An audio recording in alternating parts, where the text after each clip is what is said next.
A thread from Carlos Asuida.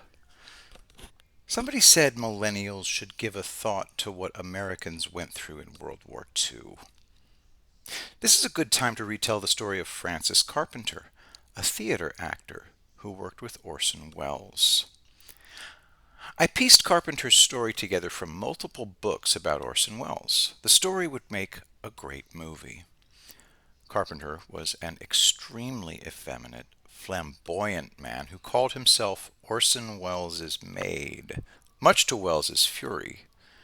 Welles had fought back against rumors of his sexual orientation, so he hated it when Carpenter would answer his phone and screech, "Hello, this is the maid. What can I do for you?"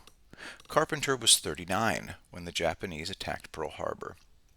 He was too old to serve, so he got an age waiver and joined the Navy. Before the invasion of Sicily on July 10, 1943, Carpenter was briefed on the landings. He was a coxswain of a landing craft. He asked to speak to the Army commander on the ship to tell him that there was a much safer place to land. Carpenter had vacationed in Sicily, so he knew the beaches well. The Army told him they'd send a reconnaissance patrol, but Carpenter volunteered.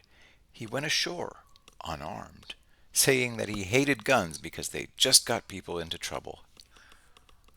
When Carpenter found a minefield, he used his training as a set decorator to figure out where the mines were. He crossed the minefield without any problems. When he found a Sicilian family, he sang this to them to calm them down.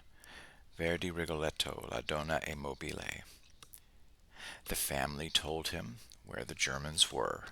On his way back to the ship, Carpenter ran into two armed Italian soldiers. They pointed their rifles at him. "Now, don't be silly," Carpenter said. He walked up and disarmed them. They followed him to the ship. After he briefed the Army commander, Carpenter volunteered again to go ashore and lead them through the minefield. I've been unable to find out if he was given his award. As Carpenter walked alongside the Army commander, he pointed out a nearby castle. "I went to a party there thrown by the Duchess," he said. "A dreadful affair. Everybody hated each other." The Army unit asked for and got Carpenter permanently attached for the duration. Carpenter always volunteered for the most dangerous missions, which he always undertook unarmed. He was 41 by then, and he said he couldn't allow any young man with his whole life ahead of him to die.